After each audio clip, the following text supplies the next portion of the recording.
నమస్తే, మీ senior journalist దేరంగల Krishnaiah. రాష్ట్రమంతా తెలుసుకుంది చంద్రబాబు నాయుడు గురించి, ఆయన పరిపాలన అభివృద్ధి గురించి. కానీ మా పులివెందుల కరుడు కట్టిన వైసీపీ వాళ్ళు తెలుసుకోలేకున్నారు. బీటెక్ రవి ఎద్దేవా పులివెందుల్లో అనే అంశంపై మీ సీనియర్ జర్నలిస్ట్ దేరంగుల కృష్ణయ్య విశ్లేషణ. ప్రస్తుత పులివెందుల నియోజకవర్గంలో వాడి వేడి చర్చలు కొనసాగుతూ ఉన్నాయి. వాడి వేడి అభివృద్ధి పనులు చేసుకుంటూ వెళ్తున్నారు తెలుగుదేశం వాళ్ళు. అవి చిన్న పనులే, కానీ సమస్య చిన్నదైనా పెద్ద సమస్య పులివెందుల్లో కూర్చొని ఉన్నాయి. అటువంటి సమస్యలను తీర్చే ప్రయత్నం బీటెక్ రవి అంతర్వర్గం చేస్తూ ఉంది. పులివెందుల్లో ఇక నుంచి ఏ సమస్య వచ్చినా మా బృందానికి ఫోన్ చేస్తే వెంటనే వచ్చి పులివెందుల ప్రజానీకం యొక్క చిన్న చిన్న సమస్యలు మేము తీర్చేందుకు సిద్ధంగా ఉన్నాం. రాష్ట్రమంతా గమనించింది, రాష్ట్రమంతా మారింది. చంద్రబాబు నాయుడు అభివృద్ధిని చూస్తూ ఉంది. అంతా మారినా కూడా, రాష్ట్రమంతా మారినా కూడా ఈ పులివెందుల్లో కొంతమంది కరుడు గట్టిన వైసీపీ వాళ్ళు ఉన్నారు. వాళ్ళు మారుతారా అంటే మారేది లేదు. అసలు ఏం జరుగుతుంది అని గమనించాలి కదా.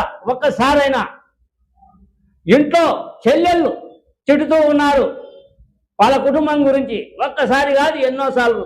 సరే, ఈ విషయాన్ని పక్కన పెడితే రేపు ఎల్లుండి మాజీ ముఖ్యమంత్రి జగన్మోహన్ రెడ్డి పులివెందుల పర్యటన, అది దృష్టిలో ఉంచుకునే బీటెక్ రవి ఈ విషయాలను మీడియా ఎదుట చెప్పినట్లు సుస్పష్టంగా అర్థం అవుతుంది. చూడండి ఈ వీడియోలో బీటెక్ రవి మాట్లాడిన అంశం. అందరికీ నమస్కారం. ముఖ్యంగా ఈరోజు మా అభిమాన నాయకుడు, అలాగే ఆంధ్రప్రదేశ్ అభివృద్ధి ప్రదాత అయినటువంటి చంద్రబాబు నాయుడు గారి పుట్టినరోజు సందర్భంగా ఈరోజు మొత్తం మా కార్యకర్తలు, మా లీడర్ల సమక్షంలో అన్నా క్యాంటీన్ దగ్గర ఈరోజు కేక్ కట్ చేయడం కూడా జరిగింది. ఆయనకుండే ముందు చూపు, ఆ తర్వాత అభివృద్ధి ప్రదాత, ముఖ్యంగా ఈ రెండు లక్షణాలతోనే ఆయన ప్రపంచమే గర్వించదగ్గ నాయకునిగా ఆ తర్వాత ఈరోజు మన ముందు ఉండడం, ఆయన నాయకత్వంలో మేమంతా పనిచేయడం కూడా ఒక రకంగా మా అదృష్టంగా భావిస్తాను. ఎందుకంటే ఎంతసేపు ఉన్నా కూడా రాష్ట్రానికి ఏమేమి పరిశ్రమలు తెస్తే తర్వాత రాష్ట్రం అభివృద్ధి జరుగుతుంది. ఇక్కడ ఉండే పిల్లలు అంతా కూడా ఉద్యోగాలు అవన్నీ కూడా చేరుతాయి. అనేకమైనటువంటి తర్వాత ఈరోజు ముఖ్యంగా మన రాయలసీమ విషయానికి వస్తే ఈరోజు ఎన్ని మెగావాట్లు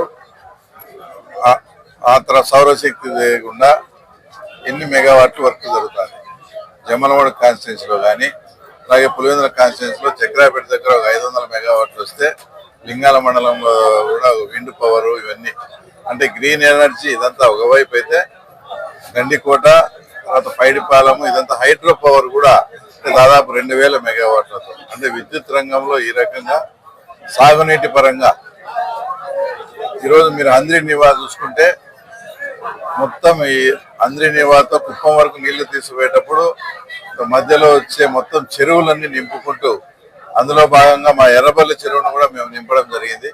ఇట్లా ఎంతో అంటే ముందు చూపుగా ఈ రకమైన పని చేస్తే దాని ఫలితాలు 10 ఏళ్లకు 15 ఏళ్లకు కూడా కనిపిస్తాయనే తాత్కాలికంగా సమస్యలు ఏదన్నా ఆ వీధుల్లో కానీ, అంటే ఏదైనా చిన్న డ్రైనేజ్ సమస్య కానీ, లేదా కంప చెట్లంతా పెరిగి అక్కడ ఇబ్బందిగా ఉండడం కానీ, తర్వాత లైట్లు ఎక్కడన్నా వెలక్కుంటే అలాంటివి కానీ, ఎక్కడన్నా రోడ్లు గుంతలు పడి రాత్రిళ్ళందు ప్రమాదకరంగా బైకులందు యాక్సిడెంట్లు అవుతాంటే అలాంటివన్నీ కూడా గుర్తించి మేము ఒక నెంబర్ కూడా పెట్టాము.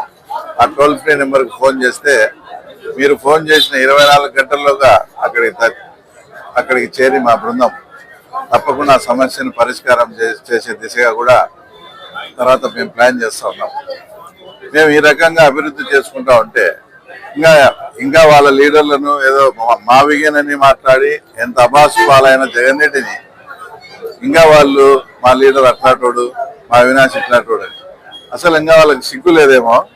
సాక్షాత్తు వాళ్ళ ఇంట్లో ఉండే వాళ్ళ చెల్లెలే అంత ఘోరంగా, అంటే ఒకసారి కాదు ప్రతిసారి సందర్భం వచ్చినప్పుడల్లా మీ గురించి విమర్శిస్తూ ఉంటే మీరు నిజంగా మంచోళ్ళే ఏదైనా ఉంటే ఆమె ఎందుకు ఆ రకంగా మాట్లాడుతుంది అంటే లాస్ట్కి అవి గొడ్డలని, అవినాష్ అంటే వినాశనమని, పులివెందుల పేరు కూడా అవిగుడ్డలుగా మార్చండి అని షర్మిలమ్మ మాట్లాడుతుందంటే మొత్తం రాష్ట్రం అంత ప్రజలకు అర్థమైనా కూడా మా పులివెందుల ప్రజలకు ఇంకా అర్థం కాకపోవడం చాలా నిజంగా బాధాకరం.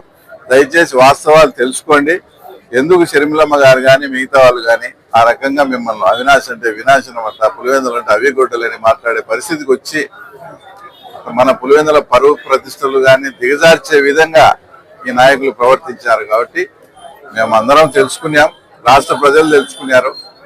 అయితే ఇక్కడ ఉండే కొందరు పులివెందుల కరడుగట్టిన వాళ్ళు అది తెలుసుకోకపోవడం బాధాకరం. కాబట్టి వాళ్ళు కూడా వాస్తవాలు తెలుసుకోండి అని ఈ సందర్భంగా తెలియజేస్తా ఉన్నారు. ఇంతవరకు పులివెందుల మున్సిపాలిటీ పరిధిలో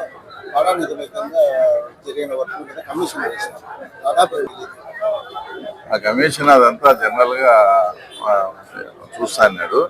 ఏమైందో నేను కనుక్కొని చెప్తాను. నేను ఎప్పుడు అంటే జనరల్ గా గతంలో